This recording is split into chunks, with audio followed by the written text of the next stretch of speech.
Hello people! Today we're doing my own nails, and I'm doing the set that I'm calling Mystic Winter. I wanted something that was going to be subtly wintry and with no snowflakes. So let's go. Now I forgot to hit record when I already did part of these first coat, so we'll catch up with the color for that one when we go to the second coat. Or as usual, all the colors and all the stuff I use will be in the description anyway. But I gotta say, guys, I've never been so happy to strip a set of nails off of myself in my life.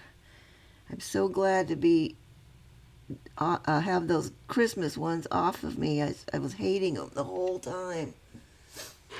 Anyway, these are like a breath of fresh air, and I'm pretty happy with how they came out. So this is a fairly simple set that most can do. The hardest part of this is going to be the spider gel. And it wasn't really hard, it's just messy as all hell. But anyway, now we're going to be doing an ombre with this blue and purple. And it's going to ombre together beautifully because they're very similar in their shade. When you get two colors that the shade is very similar, you're going to get a flawless ombre with very little effort. And getting something that looks nice with little effort, I kind of like that a lot. Okay, so obviously these are not cured yet. We're still on the first coat. I'm going to get the blue on the bottom of these. Then we'll ombre them together.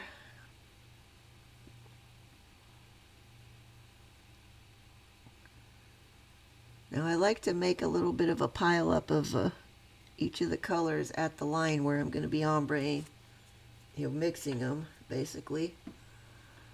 That way it gives you a little bit more polish to work with that you can mix together there.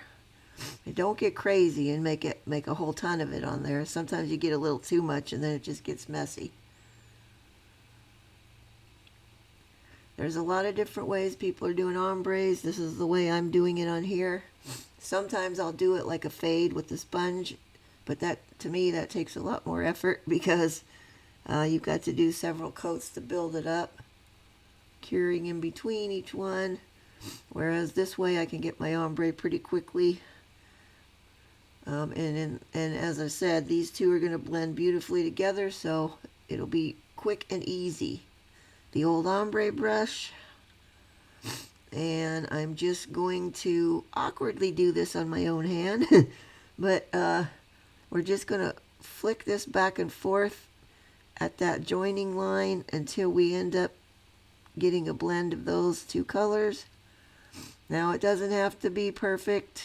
This is the first coat, so don't spend a lot of time on this part. Just try to get it smooth.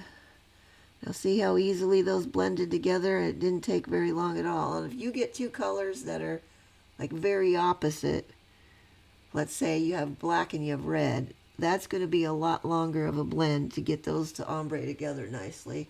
That'll take more work. Can still be done, but takes a little bit more.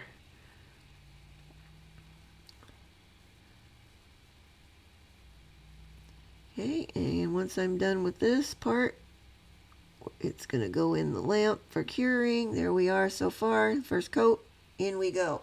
Okay, here's the purple that I used. And now you're going to see the full on for the second coat. Now I did speed this up, I think. I'm pretty sure I sped this part up. But we're going to do exactly the same thing we just did on the first coat. Now I am leaving this a little bit thicker at the blend line because I want to have a really good blend as this will be the final coat.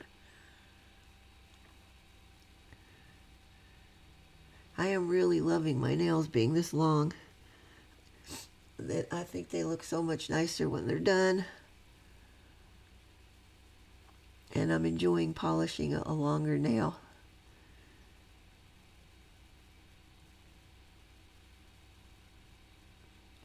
While you're watching me do this part, next time I'm going to have one more winter set. I don't know exactly what it's going to be yet, and then I'll be moving on to Valentine's after that. I'm hoping to get a Valentine's / St. Patrick's Day inspo video together maybe this weekend. I don't know yet for sure, as I have a craft show this weekend to go to, so if I get back early enough on Sunday and I have time to do it, that's what I'm going to do. So if that goes well, it should be up next week, hopefully.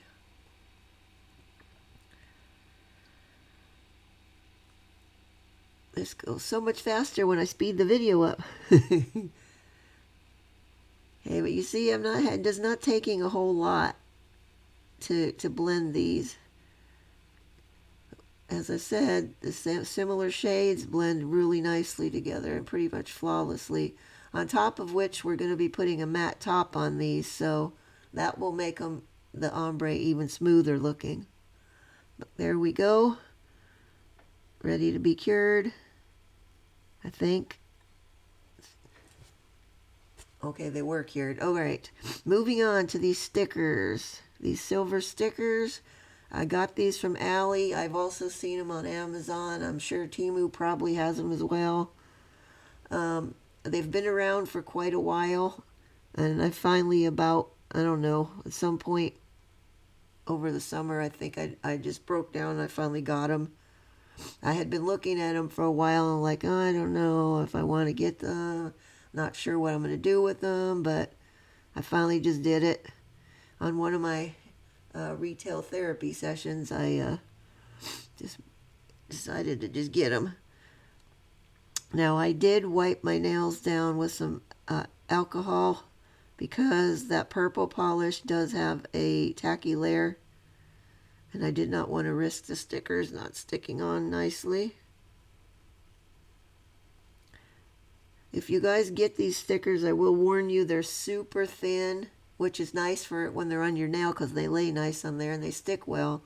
However, getting them off of the transfer sheet or off of this backing sheet, I did rip a couple of them. So be very careful with these.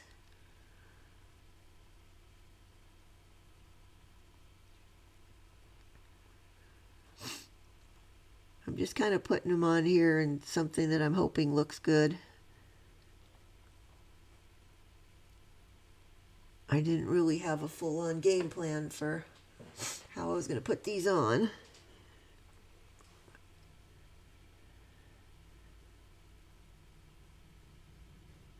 See, I slide my tweezer underneath most of the sticker before I start to try to peel it off, because otherwise, as I said, I was tending to break some of them.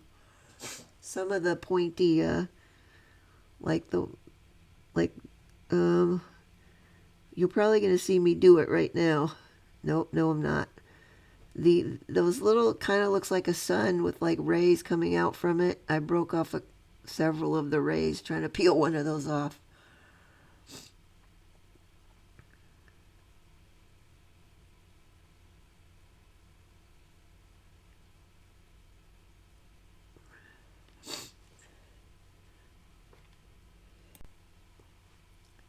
Now, I did briefly toy with the idea of putting some crystals on here too, but changed my mind. I wanted to try to keep it as simple as possible. I know that's unlike me. Normally I'm piling all kinds of stuff. See, here's the one that I broke some of those little rays off of, trying to get it off the paper. So like, okay, we're not using that one now.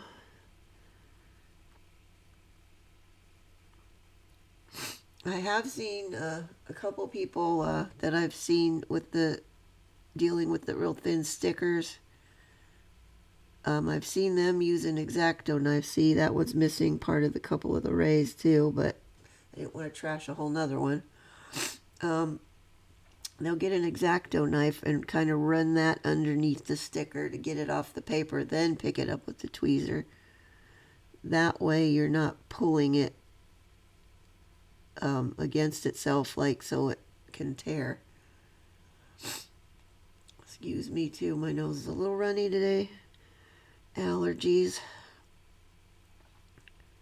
I've been doing cleaning around here. I guess it's spring cleaning or whatnot, but Things have been lacking lately, so I'm trying to get my butt in gear and get some cleaning done.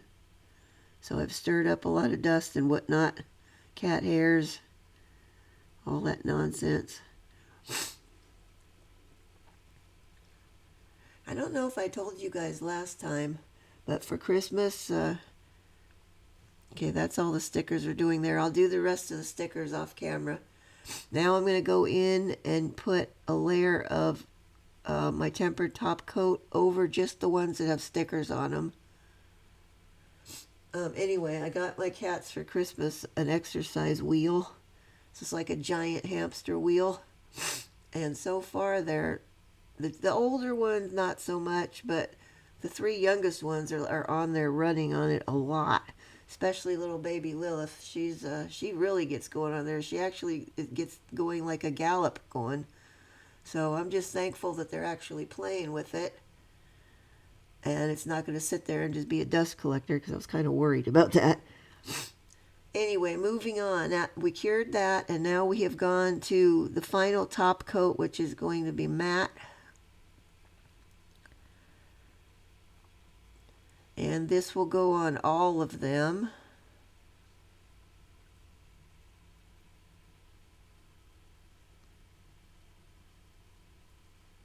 Now my matte top was running low in this bottle, so at one point I had to break out a new bottle.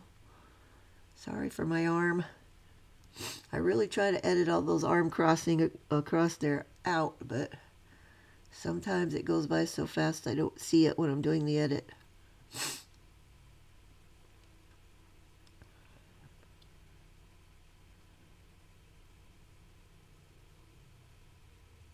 Now, so far, easy peasy, right? Anybody can do it up to here. Now, anybody can probably pretty much do this anyway, but it's just the spider gel portion is a little trickier if you've not worked with it before. And here we go. Those have been cured. We're going to use a dotting tool, and I'm going to scoop out a pretty good amount of the spider gel, the white spider gel. Now, getting it scooped out of the jar was a lot easier said than done, because as you guys know, the more you pull it, the longer your strings will get. I probably had a 3-foot string going at one point, and it just would not break off. Okay, now we're going to try to do this in some kind of manner where it's not going to get everywhere, because this stuff is sticky as hell and it's very messy. So I'm just going to put this across the top of here like a little snow cap.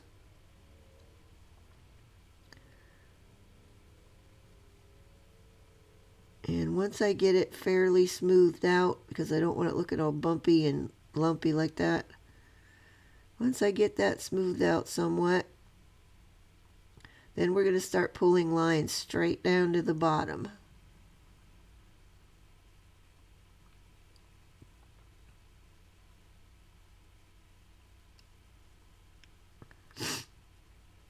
Okay, here we go. Straight down. Now, these are the thinnest lines I've ever pulled with spider gel either. I kind of wanted them to be slightly thicker, but for once they were coming out really, really thin. If I was trying to do this on something else, they wouldn't have come out nice and thin like this, but maybe because I'm pulling them a longer distance, I don't know, but we're just going to go across the whole thing, pulling down these lines from the top. Now I wasn't getting quite enough, so I did have to dunk into the pot and get some more on my dotting tool, even though it looks like I've got quite a load of it on there.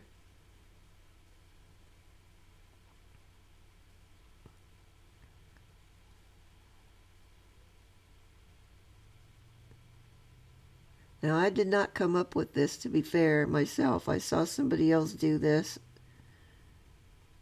over a dark purple nail, and I thought it looked pretty cool, so of course I had to try it. Now I've got the top of this kind of looking messy again. I was just trying to go over some of them again and make them a little thicker, but they really weren't thickening up all that much.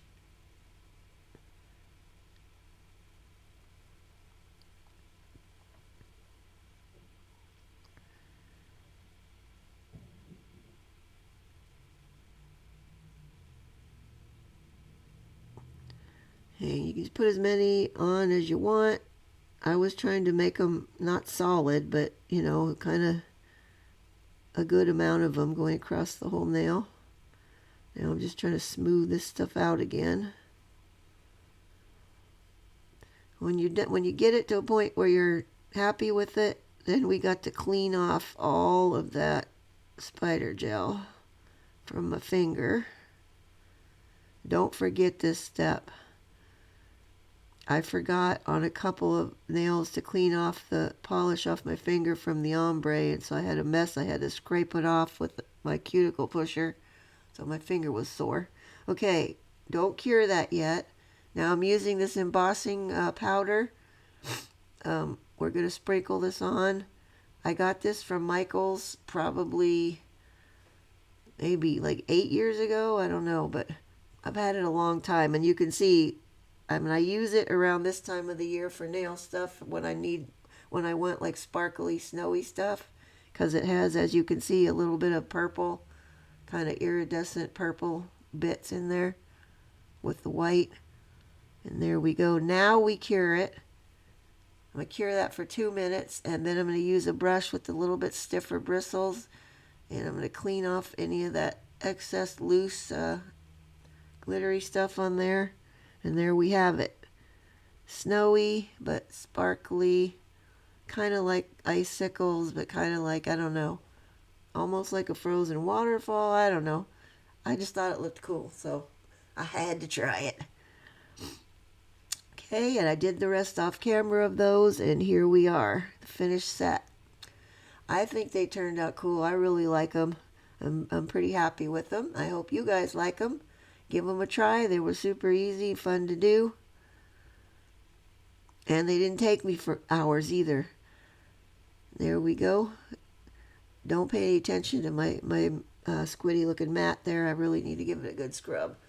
Anyway, if you like them, please give me a like. And if you want to see more, I upload a new tutorial every Saturday. So stay tuned for that next week. It will be another winter set, but I don't know what exactly. And that's it for now. See you guys next time. Bye-bye.